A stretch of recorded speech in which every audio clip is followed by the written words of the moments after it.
Voilà, mes amis, c'est un grand plaisir de se retrouver à nouveau en Zoom. Comme je dis toujours, on est devenus des Zoomers maintenant. Et avec des amis, de très grands amis et élèves Bnei Adam. Et on va avoir des échanges pendant à peu près 1 heure. Je vais expliquer comment ça va se passer. Dans la première demi-heure, ils vont poser des questions auxquelles je vais répondre. Dans la deuxième demi-heure, ils vont exposer un petit peu leur parcours, comment ils en sont venus à découvrir la Torah, et je conclurai en fonction de la manière dont ils vont raconter leur approche de la Torah. Donc, on est un petit groupe, mais très, très, très représentatif de tout ce qui se passe aujourd'hui dans le monde des Bnei Adam.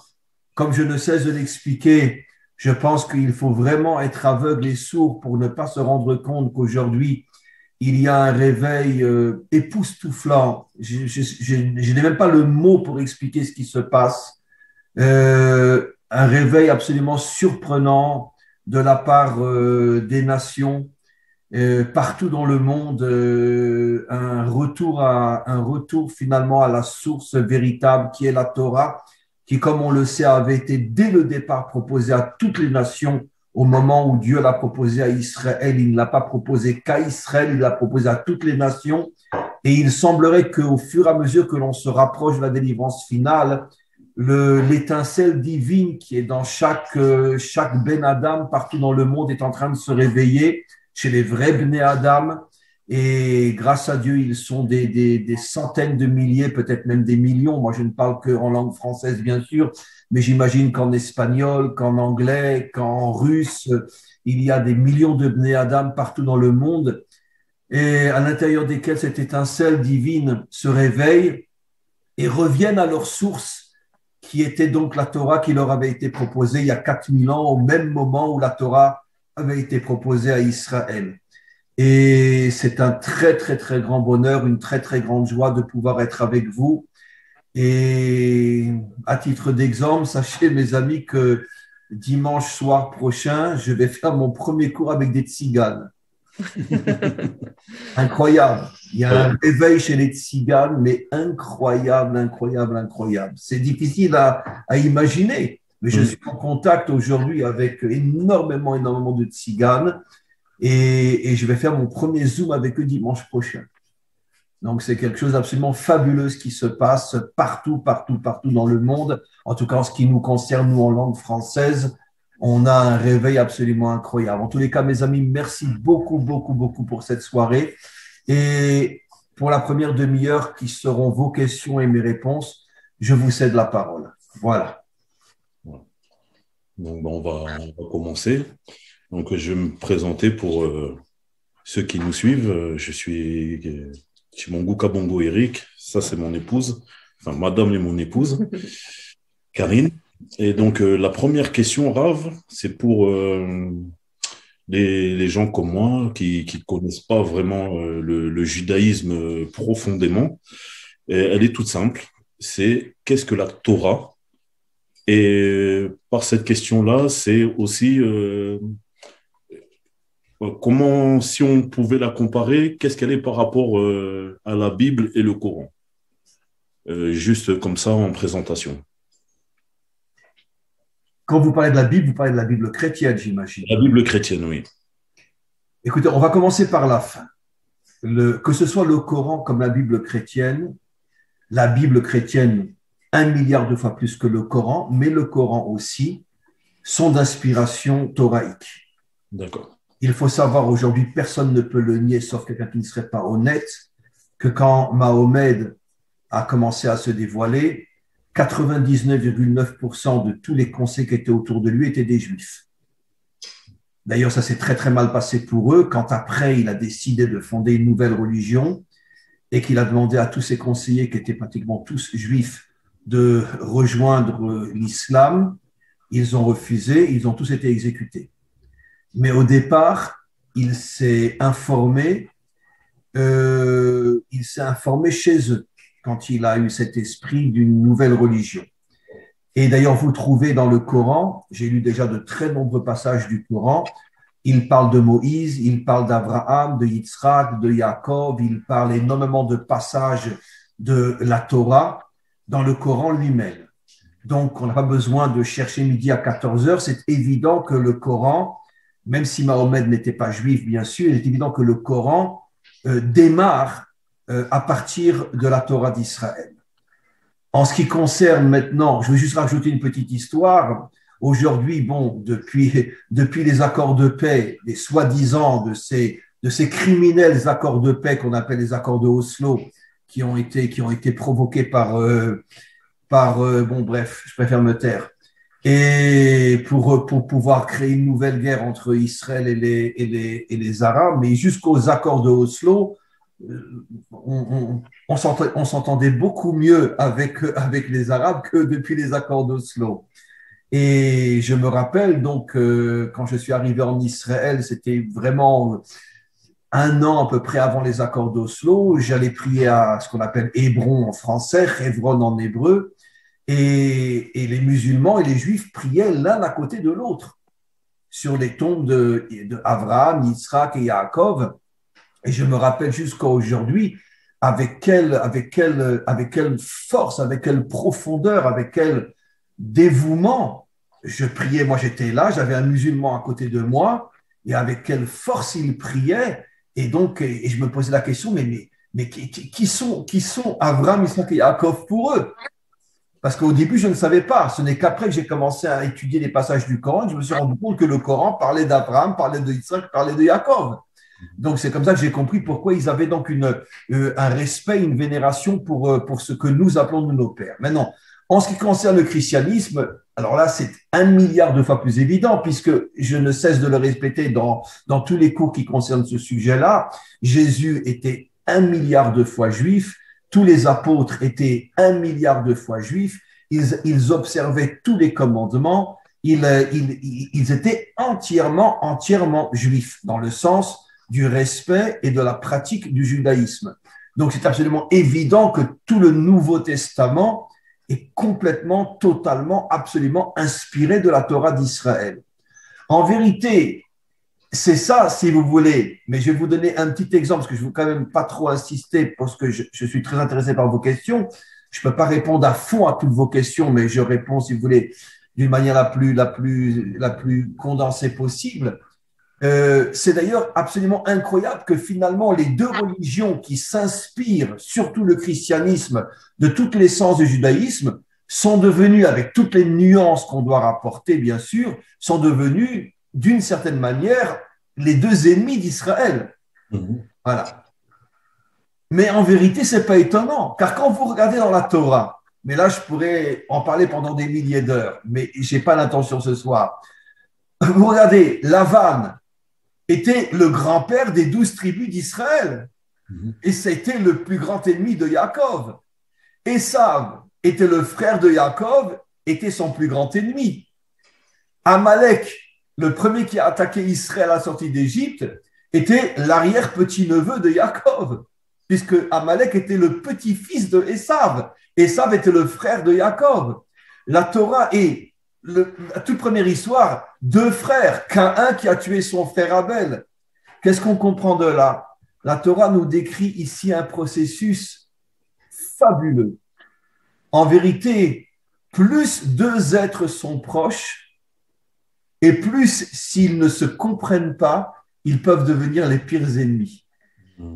N'oublions pas que l'un des pires ennemis de David a été son propre fils Absalom qui a voulu tuer son père. Ça veut dire qu'on voit de là que justement parce que le christianisme et l'islam puisent leur source dans le judaïsme, et comme malgré tout il n'y a pas d'unité entre nous, en tout cas jusqu'à la délivrance finale où je suis sûr que tout s'arrangera, c'est justement parce qu'on est tellement proche dans notre essence qu'il y a tellement justement de tensions entre nous. Voilà. Ça va, j'ai plus ou moins répondu ? Oui. Alors, rebondir sur votre question, je pourrais parler encore pendant des milliers d'heures, mais bon, on s'arrête là. Non. Alors, moi, je voulais juste rebondir, comme je prie régulièrement grâce au psaume du roi David. dans le psaume, dans le Télim numéro 1, il y a le mot Torah, ça se traduit par loi de Dieu. Donc, en tant que Ben Adam, Ben Noir, est-ce que le mot Torah veut bien dire la loi, enseignement de Dieu, comme écrit dans le psaume 1? Voilà. Claude, j'ai déjà expliqué des dizaines de fois que les traductions de l'hébreu biblique, je dis bien de l'hébreu biblique, pas de l'hébreu moderne, sont des traductions volontairement ou non qui sont très très loin du vrai texte. Parce que l'hébreu biblique est un hébreu extrêmement difficile. Je peux te donner un exemple, je connais des tas d'Israéliens ici en Israël, mais qui ne sont pas religieux, qui, lorsqu'ils étudient la Torah, ont du mal à la comprendre. Parce que l'hébreu biblique est une langue divine, donc très compliquée. Donc, la traduire dans un langage courant, dans n'importe quelle langue, c'est comme si tu voulais transformer de l'eau en feu ou du feu en eau. C'est très compliqué. Donc, 99,9% de toutes les traductions, même des gens qui sincèrement ont voulu traduire d'une manière honnête, malgré tout, ils s'éloignent énormément du texte. D'accord? Donc maintenant, je reviens à ta question. Dans le mot Torah, il n'y a pas le nom de Dieu. Et le mot Torah ne veut pas dire loi. La vraie traduction du mot Torah, si déjà, en essayant de s'approcher le maximum, le mot Torah, la traduction, c'est enseigner. Un enseignement. Il n'y a pas, attention, la Torah est remplie de lois, évidemment. Il y a déjà 613 commandements et chaque commandement se subdivise en dizaines de commandements, de sous-commandements. Mais le mot Torah veut dire enseigner. La Torah, la racine du mot Torah, c'est un enseignement. Pourquoi je dis que c'est très important la différence entre loi et enseignement? Parce que quand je dis loi, je t'ordonne quelque chose. Quand je t'enseigne, je te transmets un message. Le véritable but de la Torah n'est pas d'imposer la loi. Attention, il y a énormément de lois dans la Torah. Mais l'essence de la Torah, c'est de transmettre des messages qui construisent l'homme et non qui le soumettent uniquement à la loi. Tu comprends? D'ailleurs, c'est ce qui fait qu'il y a aussi de grandes dissensions à l'intérieur, on pourrait dire, du monde de la Torah, à l'intérieur du peuple juif, parce qu'il y en a, comme moi, par exemple, qui mettent beaucoup plus l'accent sur l'enseignement de messages. Il y en a d'autres qui mettent beaucoup plus l'accent sur la loi et donc n'enseigneront jamais à des non-juifs, puisque en quoi le non-juif est concerné par la loi juive, tu comprends? Tu comprends ce que je veux dire? Donc, si tu as une approche plus loi, tu vas rester qu'avec des juifs. Si tu as une approche plus enseignement et transmettre des messages, tu comprends très bien que tous les messages de la Torah s'adressent à l'humanité tout entière. La loi, pas. On ne demande pas à un Ben Adam de mettre les tefilines tous les matins. Donc, la loi, non. Mais en vérité, la Torah, la vraie Torah, c'est des transmissions de messages qui s'adressent à l'humanité tout entière, dont une partie concernant les Juifs et la loi d'Israël. Mais la grande majorité de la Torah, ce sont des messages qui sont valables pour tous les Bnei Adam de ce monde. Voilà. Très bien. Alors, c'était pour rebondir sur ce que Karine et Doc Eric avaient dit. On est bien d'accord qu'il y a dans la Torah une partie enseignement, une partie prophétie qui se réalise devant nos yeux, une partie morale, une partie éthique, donc c'est vaste. Donc, c'est même pas possible de définir ce que c'est toute la Torah, c'est qu'il y a toutes les parties, tout le plan du monde. C'est pour ça qu'à l'intérieur du peuple juif, il y a des milliers de catégories d'approches de la Torah. Ceux qui ne sont intéressés que par la loi, ceux qui sont intéressés plus par l'éthique, par la morale, par les messages, etc., etc. Tu comprends? D'accord. Voilà. Pour résumer, la Torah, c'est la source de la Bible et du Coran. Oui. C'est là-dedans qu'ils ont puisé leurs sources, si j'ai bien compris. C'est surtout la source de la Bible chrétienne Oui. Pour le Coran, je n'irai pas jusqu'à dire que c'est la source, mais je dis que c'est une des références essentielles du Coran. D'accord. Je préfère dire référence que source par rapport au Coran, parce que Mahomet n'était pas juif. Mhm. Donc il n'y a pas de raison qu'il considère la Torah comme sa source, tu comprends? Mais Ok. par contre, comme une référence fondamentale, oui, puisque le Coran, dans des dizaines et des dizaines d'endroits, cite des histoires de la Bible elle-même, je veux dire, de la Torah elle-même. La Torah elle-même. Ils reprennent, ils parlent de la sortie d'Égypte, ils parlent de beaucoup d'autres choses. D'ailleurs, le Coran affirme, mais ça, il ne faut pas trop le dire, mais tout le monde peut le vérifier, que la terre d'Israël appartient aux Juifs et non aux musulmans. Le Coran l'affirme. Mhm. Voilà. Alors maintenant, comment ils sont arrivés à vouloir nous reprendre la terre d'Israël, c'est un sujet en soi sur lequel je ne pourrais C'est ma deuxième question. pas. Mais le Coran dit clairement que la terre d'Israël appartient aux Juifs et non aux musulmans. Et ça, c'est dans le Coran. Donc, deuxième question. Bon, je pose la question vraiment comme si j'étais quelqu'un qui connaissait rien et qui n'a pas suivi vos cours. Donc, c'est est-ce que la Torah est le livre d'une religion comme la Bible est pour les chrétiens et comme le Coran est pour les musulmans? Alors, j'imagine que tu connais ma réponse. Bien sûr. D'abord, j'ai le droit de plaisanter. Oui, heureusement, heureusement. Pourquoi tu insultes la Torah en osant dire que c'est une religion? La religion, c'est la pire des calamités qui est tombée dans le monde. D'accord? Comme je ne cesse de l'expliquer, vous avez reçu mon message d'aujourd'hui que j'ai envoyé sur WhatsApp. Oui, oui. Voilà. Et je l'explique encore. En ce moment, je parle beaucoup de ça. J'arrive pas à me détacher, je ne sais pas pourquoi. Mais non, la Torah n'a rien à voir avec la religion pour deux raisons essentielles. Quand je dis deux raisons essentielles, sur chacune de ces deux raisons, je pourrais parler pendant des heures et des heures.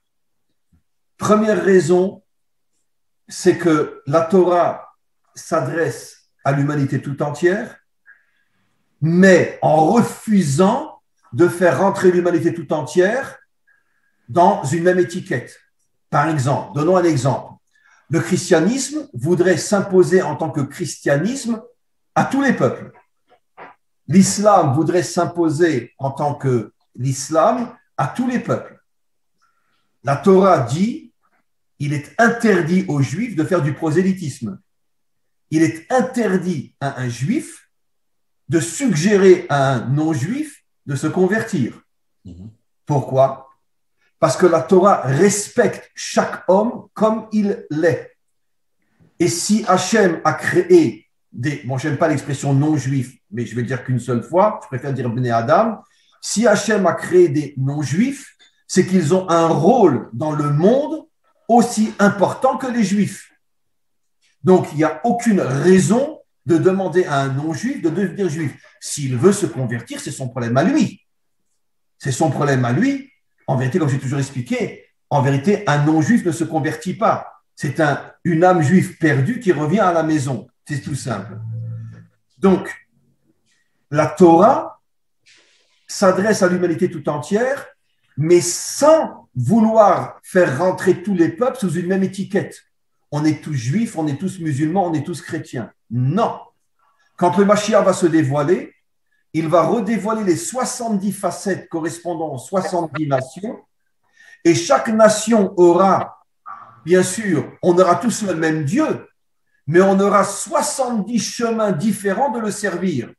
Et il est hors de question que les 71 peuples, en vérité, puisque c'est 70 nations et Israël, que les 71 nations servent Dieu de la même manière.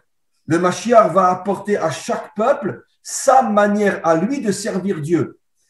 Parce que le vrai Dieu, il aime en vérité l'union des différences.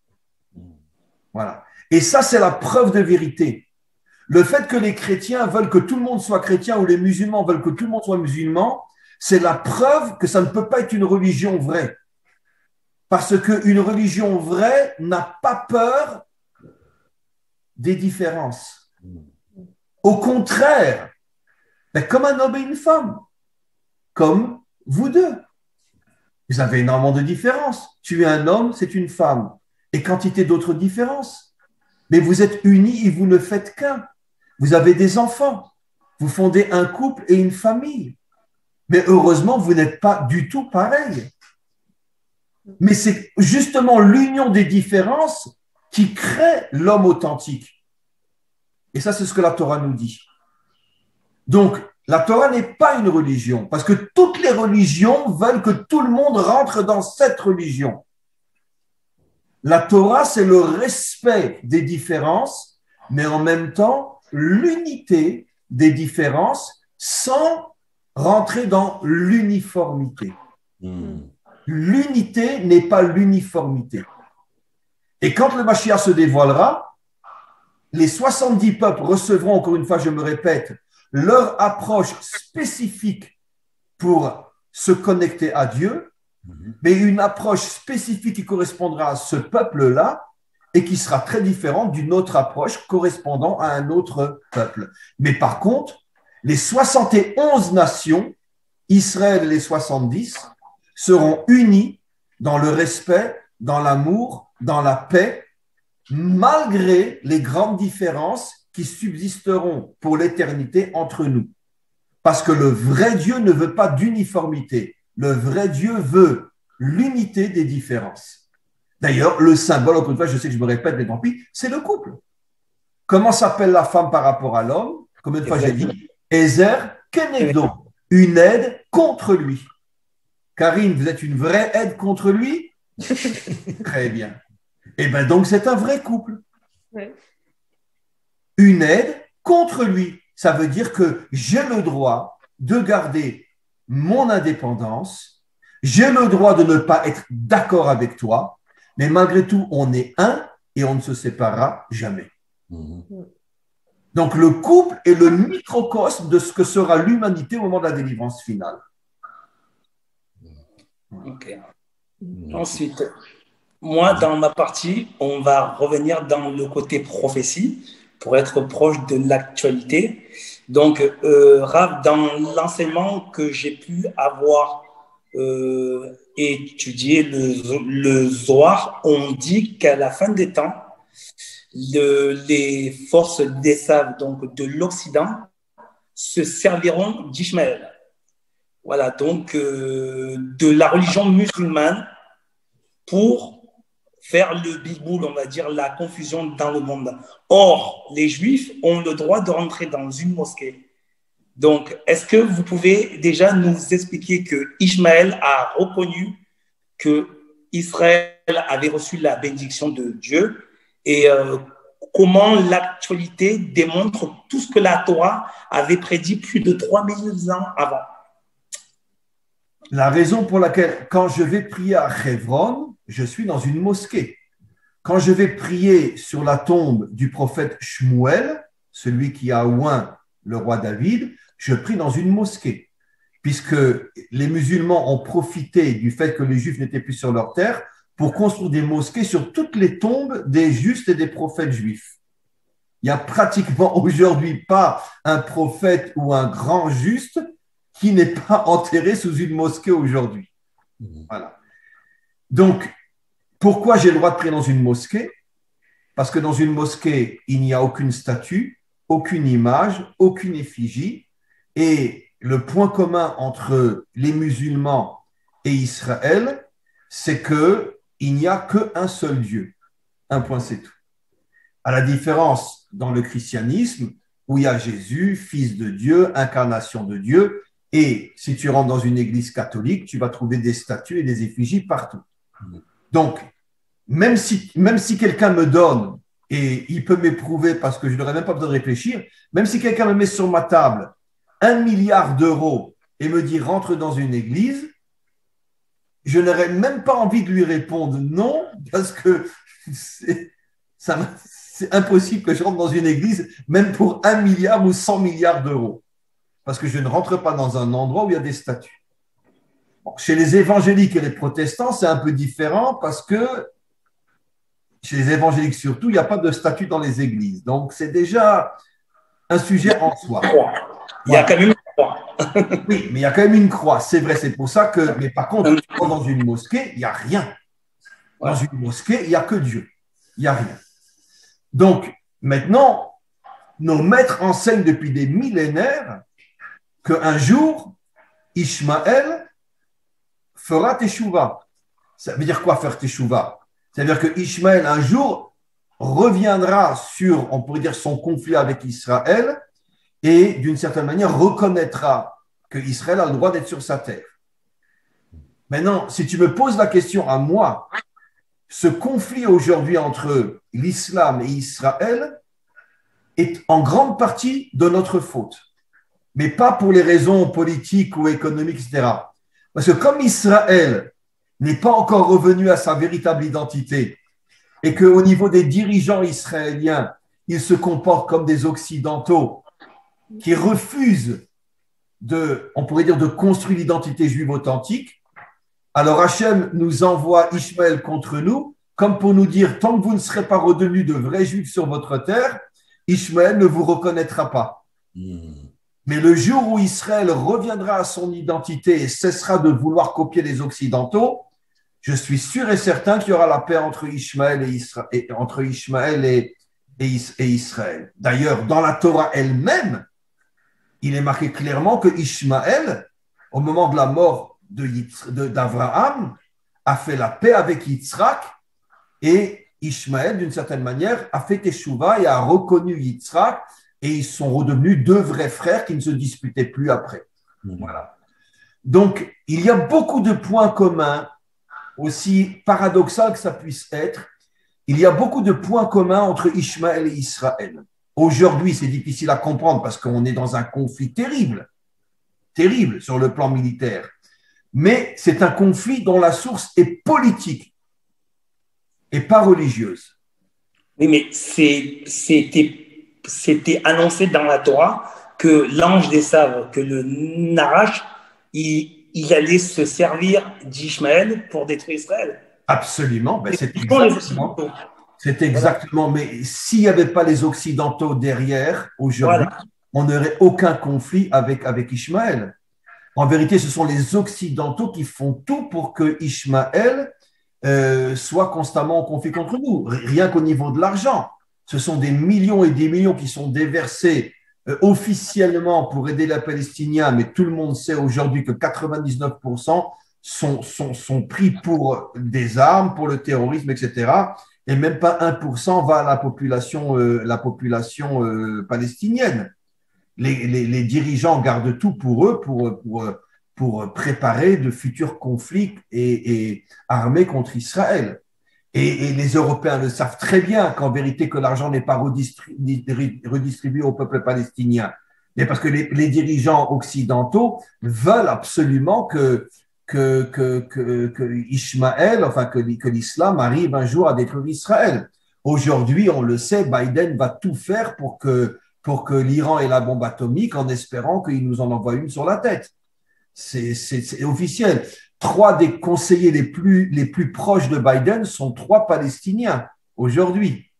Ça veut dire 3 personnes nées en Palestine qui sont montées depuis de nombreuses années en Amérique, mais qui sont d'origine palestinienne. 3 des plus grands conseillers de Biden sont des Palestiniens.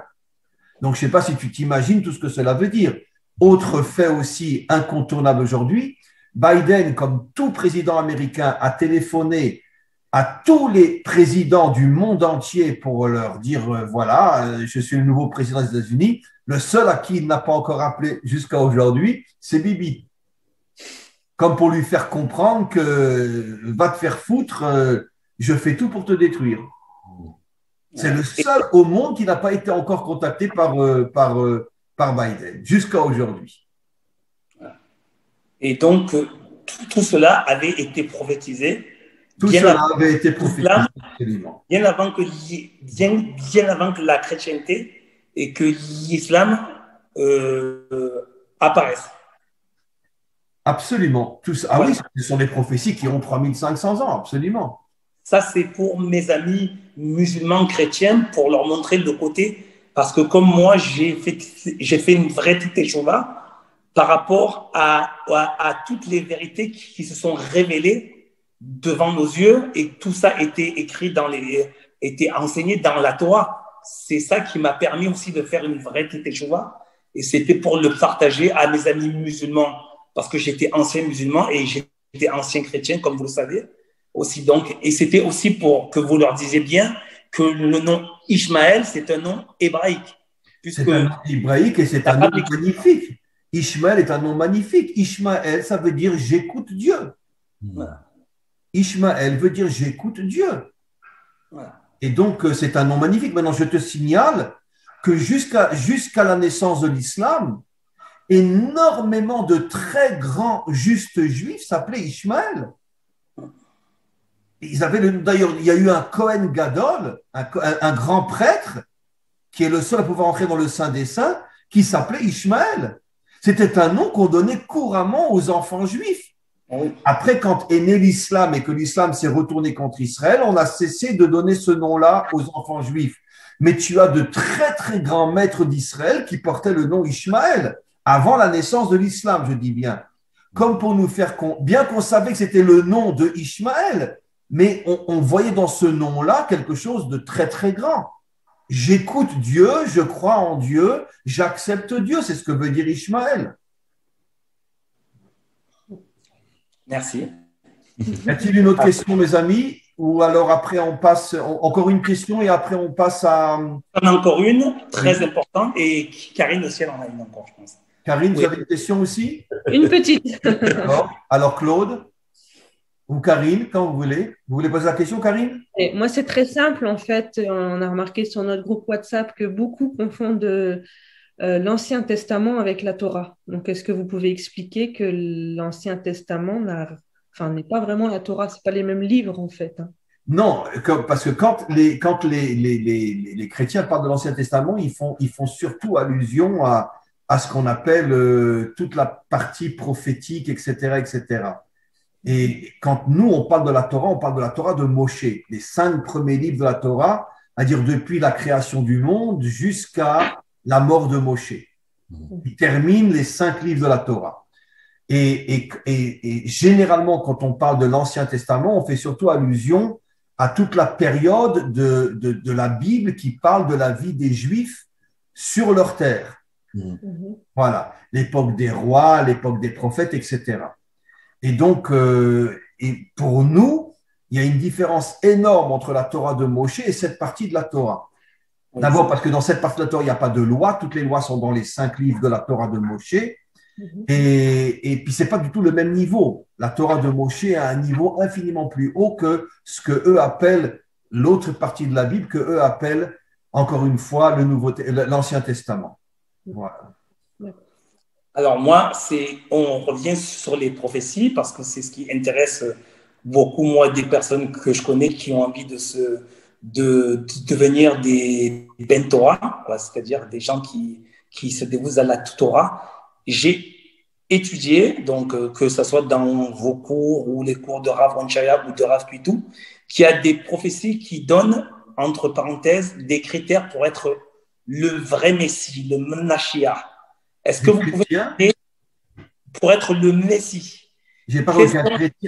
J'ai pas compris. Des chrétiens seraient le Messie? Non, les critères que Dieu demande pour être le Messie. J'ai étudié qu'il faut être déjà un homme de chair et de sang, qu'il faut être marié. Donc, c'est quoi les critères pour être le Messie, celui qui va libérer le monde avec l'aide de Dieu? Voilà, pour toutes les personnes qui nous écoutent.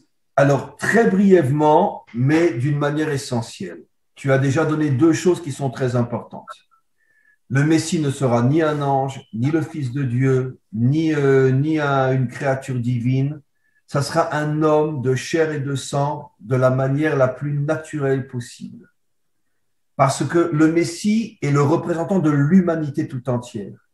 Et l'humanité est composée d'hommes et de femmes, et pas de créatures angéliques ou divines, etc. Deuxièmement, comme tu l'as dit, il sera marié. Nos maîtres rajoutent que ça sera le premier couple sur terre qui atteindra la perfection au niveau de la fusion entre l'homme et la femme. D'une certaine manière, ils vont réparer la faute de Adam et Ève, qui se sont séparés après la faute pendant 130 ans, et ne se sont jamais vraiment retrouvés dans le sens le plus réel. Et ça va devenir un couple absolument parfait. Donc, ils seront le modèle microscopique de l'humanité tout entière, puisque, comme je ne cesse de le dire, un couple réussi est un exemple de l'humanité tout entière au niveau microscopique, puisque ce sont deux êtres différents qui s'unissent sans bannir leurs différences et sans devenir uniformes. On a le droit de rester différent, même si on est un. Et c'est le symbole microscopique de l'humanité. Maintenant, au niveau des critères, au niveau de son action, c'est rapporté dans la grande œuvre de celui qu'on appelle en français Maïmonide, je préfère dire le Rambam. Et le Rambam explique que, encore une fois, je retiens mon souffle parce que je vais m'énerver, la plus grande erreur que font le monde entier, y compris les Juifs, c'est de toujours vouloir pointer le Messie avant même de savoir si c'est le vrai Messie. Et les Juifs sont très forts dans ce domaine-là aussi. Dans chaque génération, on dit d'un tel que c'est le Messie, alors qu'il n'a encore rien fait pour prouver qu'il était le Messie. Maïmonide a donné des critères incontournables. Quand on aura le droit de dire de cet homme-là qu'il sera le Mashiach? 3 critères fondamentaux. Premier critère, il part en guerre contre tous les méchants de ce monde. Ça veut dire la corruption, les grands trusts financiers, les mafias et bien sûr tous les dirigeants corrompus, etc. Donc, c'est son premier travail, partir en guerre contre le mal. Donc, tous ceux qu'on dit c'est le Messie, parce que ce sont peut-être de grands hommes, mais on ne les a jamais vus se mettre en danger et partir en guerre contre le mal, d'accord? Tout ça, c'est un mensonge absolu. Ce ne sont pas le Messie. Deuxième critère, le rassemblement de tous les Juifs en Israël. Il arrivera à faire revenir tous les Juifs en Israël, ce que aucun, même géant, sur le plan thoraïque aujourd'hui, n'a réussi à faire, jusqu'à aujourd'hui. Donc, il n'y a pas de Messie. Troisième critère, la reconstruction du troisième temple. Et c'est seulement après qu'on sera sûr que c'est le Messie. Ce qui veut dire que, et moi c'est quelque chose qui, tu ne peux pas savoir comme ça me... Bon, je n'ai pas de mots pour dire à quel point j'ai un feu de colère qui brûle en moi à chaque fois que j'entends, même chez nous, des imbéciles qui disent « Ouais, c'est le Messie, c'est le Messie, c'est le Messie », parce que je leur dis toujours « Mais attends, je ne comprends pas. Vous êtes tous d'accord que le seul qui a donné les critères fondamentaux de la reconnaissance du Messie, c'est Maïmonide. Oui, mais regardez ce qu'il dit. Il y a 3 critères fondamentaux. Comment tu peux dire sur quelqu'un que c'est le Messie alors qu'il n'a pas commencé à se battre contre tous les méchants de ce monde, il n'a pas réussi à ramener tous les Juifs en Israël et il est à des années-lumière de reconstruire le troisième temple. Alors pourquoi tu dis que c'est le Messie? Dis, c'est un grand Juif, Besséder, c'est un grand homme, mais quel rapport avec le Messie? Donc les critères sont ceux que j'ai dit. Un homme réel, de chair et de sang, un couple parfait, et 3 critères au niveau de son action, la destruction du mal partout dans le monde, le rassemblement de tous les dispersés en Israël et la construction du troisième temple. Après, il n'aura même plus besoin de dire que c'est le Messie. Tout le monde saura que c'est le Messie. Et après, il faut qu'il soit aussi de la tribu de Juda. Et bien sûr, il faut qu'il soit de la tribu de Juda. De Yehuda, pas de Juda. Voilà, oui, non, mais c'est pour ceux qui ne comprennent pas. Voilà, la tribu de Yehuda, absolument. Et un autre critère, juste ça, pour finir, il faut qu'il soit donc annoncé par le prophète Élie, l'ange Eliyahu Hanavi. Sur ça, Claude, il y a une discussion. Il y en a qui disent qu'on peut le prendre à la lettre, qu'effectivement, se lèvera un prophète qui annoncera sa venue. Il y en a qui disent que c'est plus une métaphore et que il y aura un ressenti dans le monde qu'il va se dévoiler, mais pas forcément par le biais d'un prophète de chair et de sang. Voilà. D'accord. Voilà, mes amis. Maintenant, ce que je vous propose, parce que le temps avance, c'est de raconter donc chacun assez brièvement votre parcours et après je conclurai. En tous les cas, merci beaucoup pour vos questions. Et ça, c'est un Zoom à refaire. Non, c'est un Zoom à refaire. D'accord? D'accord. C'est noté. Alors, qui c'est qui veut commencer à raconter son parcours? Honneur aux dames. Hein. Non? Honneur aux dames, quand même. Dames. Ezer Kenegdo. Honneur aux hommes? Non. Non. Non, dans notre génération, c'est plutôt honneur aux femmes. Sinon, tu te prends un coup de poing dans la figure. Non. Commencez, madame, D'accord, commencez. je commence. Donc, en fait, moi, j'ai grandi dans une famille. Bon, mes parents n'étaient pas du tout. Enfin, ils parlaient pas du tout de religion à la maison, pas du tout de Dieu. On parlait pas de ça. Ils n'étaient. Je vais pas dire qu'ils n'étaient pas croyants, mais c'était vraiment pas le sujet à la maison. Eux, ils croyaient en des choses un peu surnaturelles, mais de là à croire en Dieu, on n'en a jamais vraiment parlé. Et malgré ça, moi déjà petite, j'ai toujours cru en Dieu. Je savais qu'il y avait quelque chose, Dieu existait. C'était en moi, je le savais. Après, j'ai rencontré mon mari, on s'est rencontrés, enfin moi j'étais jeune, bon, lui, il était jeune aussi. J'avais 16 ans quand je l'ai rencontré et donc c'est lui qui m'a tout appris parce que bon, il racontera son parcours, mais donc lui a reçu un enseignement biblique. Hein. Mhm. Donc il m'a appris des choses. Alors c'est vrai que moi, les écritures, ça me parle pas vraiment. C'est pas ça que je recherche spécialement parce que j'ai pas grandi avec. Et donc, on allait des fois, de temps en temps, à l'église. Oui, bien Donc, sûr. ils m'emmenaient à l'église et bon, j'accrochais pas forcément. Il y avait des choses intéressantes, mais c'était pas, voilà, ça m'interpellait pas plus que ça. Et un jour, donc, nous sommes tombés ensemble sur une vidéo du Rav Dinovitch. Et alors là, c'était limpide de chez limpide, de tout me parler, les explications très claires. Et je me suis dit, mais c'est ça. C'est exactement ça. Depuis longtemps, je crois en quelque chose et voilà en quoi je crois. Et là, je m'étais retrouvée totalement. Et vos explications étaient d'une limpidité, mais rien de plus Ça clair. remonte à combien d'années à peu près? Ça fait maintenant 7-8 ans. 7-8 ans, ouais. Ouais. 7-8 ans. Incroyable. Donc voilà mon parcours. Très, très bien, Karine. Et Eric? Alors, moi, brièvement, ça va être un peu compliqué. Bon, disons que je viens d'une famille catholique. Mon père est un grand pratiquant, il pratique toujours aujourd'hui. Mais il nous lisait la Bible quand nous étions petits. Où se trouvent tes parents aujourd'hui? Alors, mon père, il habite à Colombes, En région en parisienne. région parisienne. Ah, Et donc, il nous lisait la Bible quand on était petits. incroyable. Et il y a un livre qui me marque encore, c'est même mon livre préféré, c'est l'Exode. Je ne sais pas pourquoi, ce livre-là, quand je le lis, ça me parle, ça me parle, ça me parle. Et petit aussi, il nous disait souvent, il faut faire comme Jésus, il faut faire comme Jésus, il faut faire comme Jésus. Bon, ça, c'était des choses, comme j'étais petit, j'entendais, mais il ne savait pas vraiment de sens. Et ce qui m'a ramené vers la Torah, c'est la musique. Parce que je suis un grand fan de reggae musique. J'en fais d'ailleurs même encore aujourd'hui avec... Reggae? Pardon? Reggae? Reggae, oui. Ah, alors on a un point commun parce que moi je suis un grand fan de, comment il s'appelle, de On parlait. Bob Marley. Justement. C'était un homme extraordinaire. Et sachez, mes amis, si vous ne le savez pas, que Bob Marley est d'origine juive. Wow, Ah bon? d'accord. Oui, oui. Bien sûr, il est D'ailleurs, son fils, aujourd'hui, Il se complique. vit avec une juive. Oui, oui, oui. Et si je ne me trompe pas, c'est à vérifier, mais je sais que je ne me trompe pas, le grand-père de Bob Marley était un vrai juif qui avait épousé une africaine, et de là est venu après la famille de Bob Marley, mais le grand-père de Bob Marley était juif. D'accord. Comme quoi. Ouais, ouais. Et donc, oui. Donc, cette musique, justement, parlait beaucoup de l'Ancien Testament et aussi d'un certain mode de vie.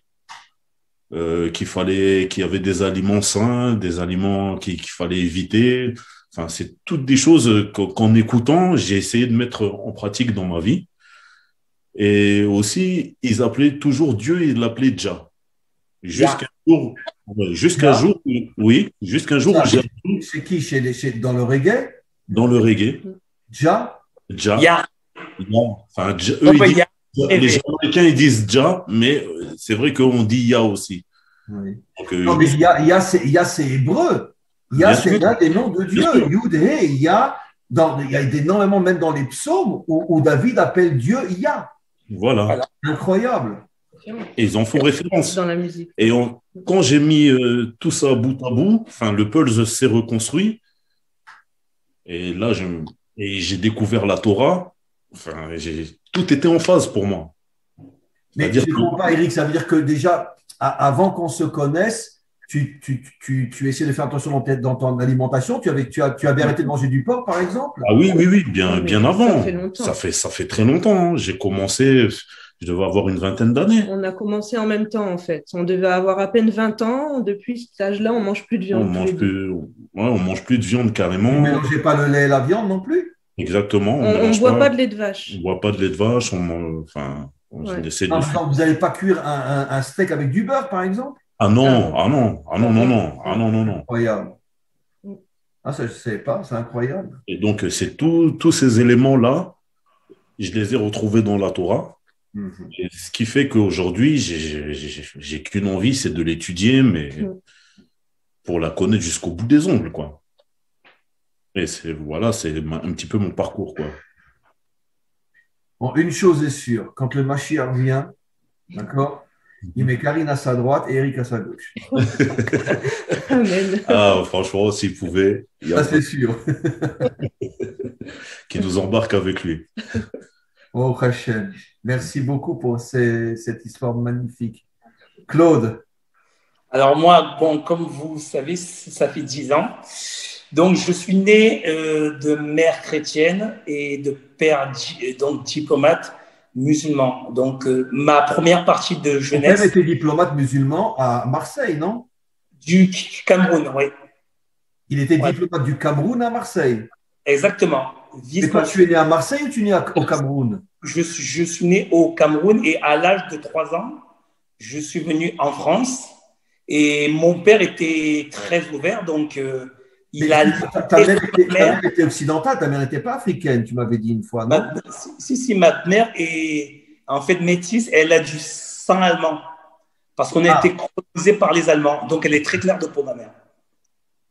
C'est-à-dire, elle est métisse, c'est-à-dire que son père était africain elle a du sang allemand par son arrière-grand-père, mais elle est très claire de peau, ma mère.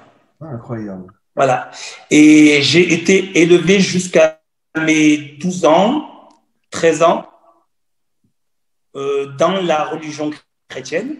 Donc, j'étais enfant de cœur. Par ta mère. Voilà, donc j'étais enfant de cœur, j'allais à l'église, je faisais le service.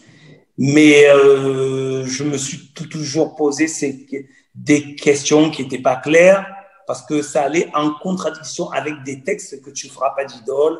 Je le savais que ce n'était pas la maison de Dieu, mais bon, je n'avais pas les réponses. Donc, je quitte le christianisme pour me mettre dans l'islam à l'âge de 12 ans. C'était ton père. Et comment ton père et ta mère vivaient ensemble, elle chrétienne et lui musulman? Ma mère mangeait le porc à la maison. J'ai des frères qui sont chrétiens, j'ai d'autres qui sont musulmans, j'ai des frères qui étaient chrétiens qui sont devenus musulmans et d'autres qui sont musulmans qui sont devenus chrétiens. Voilà, vous voyez même encore maintenant. Et à 12 ans, comme par hasard, mon père, en fait, me dit, si le christianisme ne t'intéresse pas, je vais t'apprendre l'islam, mais sans me forcer. Il était diplomate, alors vraiment, il a bien fait sa profession de diplomate. Il ne m'a jamais forcé. Et je priais, mais j'avais ce côté que je voulais me rapprocher de Dieu et de le comprendre, rentrer dans l'intimité. Et c'est quand j'ai eu ma fille à 22 ans et à l'âge de 13 ans, donc j'ai eu 43 ans hier, à l'âge de 12 ans, ma fille me demande en quelle langue Dieu parle. Et là, ça m'a scotché. Et là, j'étais là, j'ai dit, mais je lui ai appris, moi, les 2 religions, chrétienne et musulmane. Je lui ai dit, comme mes parents m'ont fait, tu feras ton choix.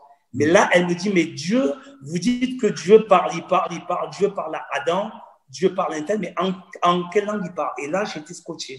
Et c'est là que je me rends compte que Adam, c'est de l'hébreu. Or, que Adam n'était pas juif, mais parlait hébreu.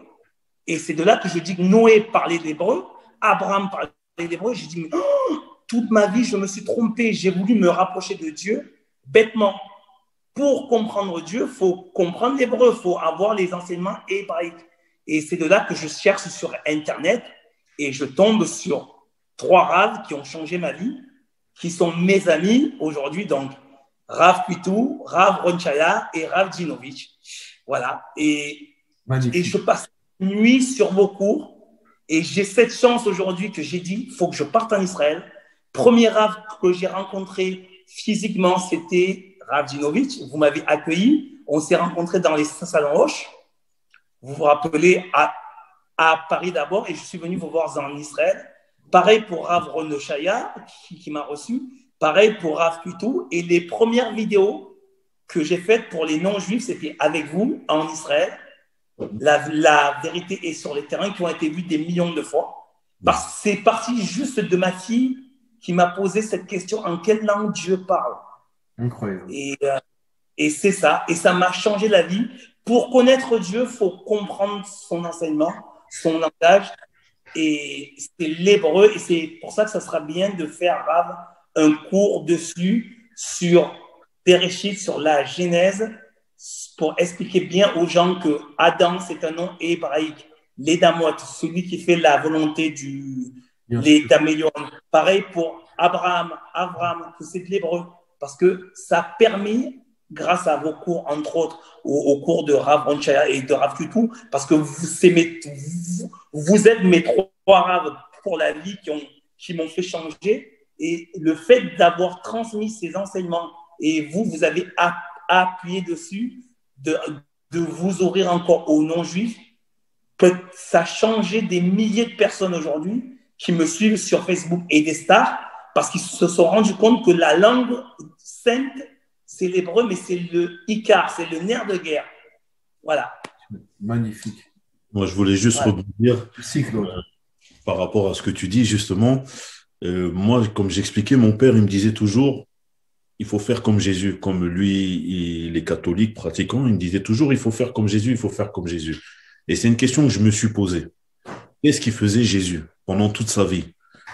Et je me suis aperçu que Jésus a vécu comme un juif pendant toute sa vie. Absolument. Et tout ce qui découle du christianisme, tout ça, c'est arrivé bien longtemps après. 300 ans après, l'empereur Constantin, c'est lui qui a inventé le christianisme. Voilà. Donc, je me suis dit, si je veux vraiment écouter mon père, lui obéir et faire comme Jésus, il faut que ça passe par la Torah. C'est pas possible autrement. Eric, juste, mais la nuance qui est très importante, c'est de faire comme Adam. Adam n'était pas juif, parce que pour se rapprocher de la Torah, il faut trouver des correspondances à ce qu'on comprend. Et grâce aux enseignements, notamment du Rav Djinovitch et des autres rabbinim, tu apprends l'histoire de ton peuple. Bien sûr. Grâce à la Torah, on sait d'où viennent les Africains. On sait qui était Noé, il a eu 3 enfants. Et c'est pour ça qu'il faut se démarquer de cet enseignement, de vouloir séparer, de prendre ce qui réunit. Et la Torah, ne serait-ce qu'avec Adam, Noé et Abraham, rapproche tous les peuples de la Torah et d'Israël pour que Israël soit hors la Goïm. C'est ça qui est bien dans les enseignements. Parce qu'on connaît aujourd'hui, c'est grâce à la Torah qu'on sait que l'homme ne descend pas du singe, que la poule, elle a été créée avant l'œuf. Des questions que tout le monde aujourd'hui se pose encore, mais elles sont déjà résolues dans la Torah. Et Rav Novi, ça serait bien qu'on fasse un zoom sur ce qui rapproche l'humanité d'Israël, de la Torah d'Israël. On va le faire. On va le faire. On va le faire.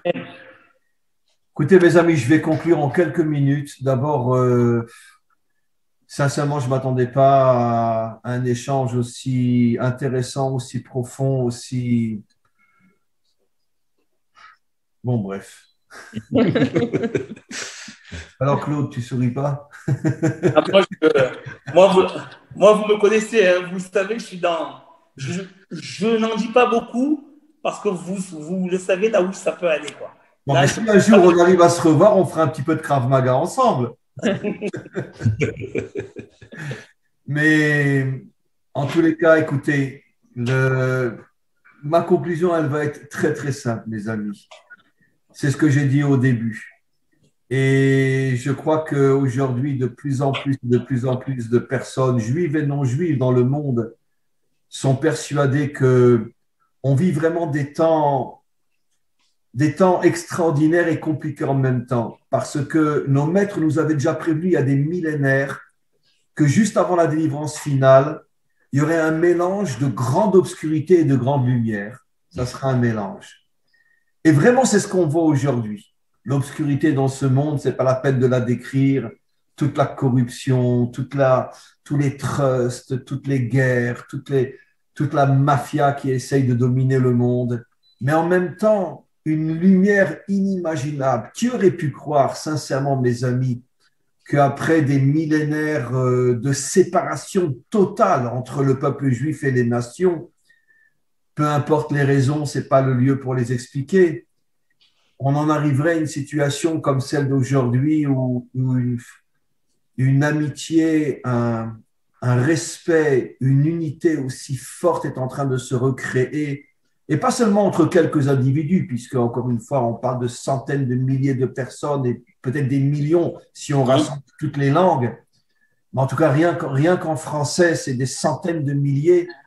Et qui aurait cru qu'un jour, on en arriverait à cette lumière-là, qui prouve qu'en vérité, on est tous des descendants de Adam, avec nos différences, mais on est tous des Bnei Adam.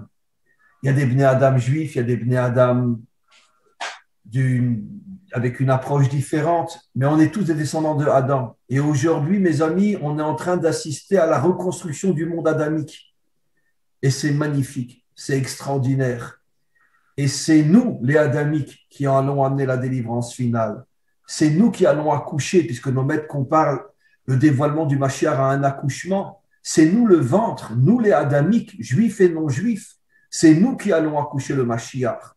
Et c'est pour ça que le Mashiach sera un homme universel, un homme qui s'intéressera avec la même force, avec le même respect, avec le même don de soi à l'humanité adamique tout entière. Et c'est pour ça qu'il va être reconnu par l'humanité tout entière, que tout le monde va se reconnaître en lui, parce que tout le monde va ressentir qu'il n'est intéressé que par une seule et unique chose, reconstruire le monde adamique. Et aujourd'hui, des gens comme vous, vous en êtes, mais vraiment, je dis avec la plus grande sincérité, la plus grande authenticité, vous en êtes la preuve. Vous en êtes la preuve comme quoi on avance de plus en plus fort vers la délivrance finale. Et ce sont des gens comme vous qui devenez le ventre porteur de la lumière du Mashiach, qui va se dévoiler.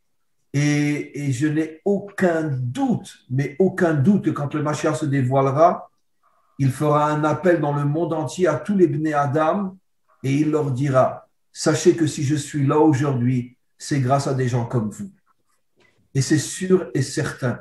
Donc, mes amis, vous avez et nous avons une responsabilité incroyable. Vous ne vous rendez pas compte de la responsabilité que nous avons.